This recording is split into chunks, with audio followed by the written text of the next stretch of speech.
we would like to put a deburring radius on this part and apply that operation correctly. This is actually on turn setup 2. You'll see that we tried to make it with the operation, but the operation is not doing it very well. This is due to the current operation settings. So let's go and add the radius to the sketch. So we'll select Edit Sketch, and we will come over to our radius tool, or our fillet. Now let's put a 10,000ths fillet on here. Here we have our 10,000ths fillet. So we accept this and click OK. Now as soon as we do this, when we go back over to the Cimtronics features tree, we will see that Cimtronics wants to do a full rebuild. The reason for this, of course, is because we have made some changes to the CAD in SolidWorks. Thus, Cimtronics will always ask us to do a full rebuild. What we want to do at this point is just cancel this, because we don't want to do a full rebuild and replace any of our operations. The operations that exist will stay intact, but if we do a full rebuild, new features and operations may be applied. Once we add the fillet to this feature, we have to update the feature itself. So this feature is a face feature, and therefore we must edit this face feature. Notice on the face feature that we have a green line selected here. You must add the little fillet now. So what you do is zoom down in and you pick this profile here. You pick the blue line, and now you have that added. Once that's added, you click OK. Then you right click on the face feature and generate an operation plan. We'll select generate operation plan because we have to tell the existing operations that the geometry has changed. Now Cimtronics will prompt you with generate operation plan.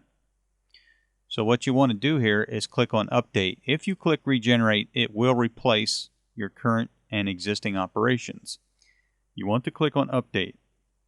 What the update does is send the new geometry information to this operation. This is the one we're mostly interested in, is the face rough. If I edit the operation, go to the lead in and lead out, and I'm going to set this to an arc lead in and lead out. Set this to 0. Let's give it about 10,000ths overlap, arc radius 0.01 and 90 degrees. And then our lead out when we're doing facing is always perpendicular. So if we do a preview, we'll see that the toolpath has updated. We'll click OK to that. And let's do a step through. As we do the step through, you'll see the radius of the tool comes up, arcs and cuts over and deburrs the part edge. And you go back to tool change. So let's review. If you're going to make changes to the sketch, when you go to the Cimtronics features tree, it's going to ask for to rebuild because of the changes in the sketch in SolidWorks. So you just cancel that. You go to the feature and you edit the feature that you change the sketch on, add the new item that you want to machine. You click OK, and you must generate an operation plan. And the reason you're generating the operation plan is to send this information to the existing operations so that it updates the operations.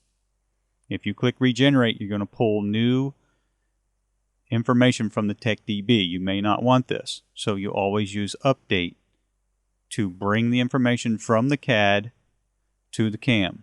We click update, then you go to your operations and adjust the lead in and lead out, and then you generate your toolpath.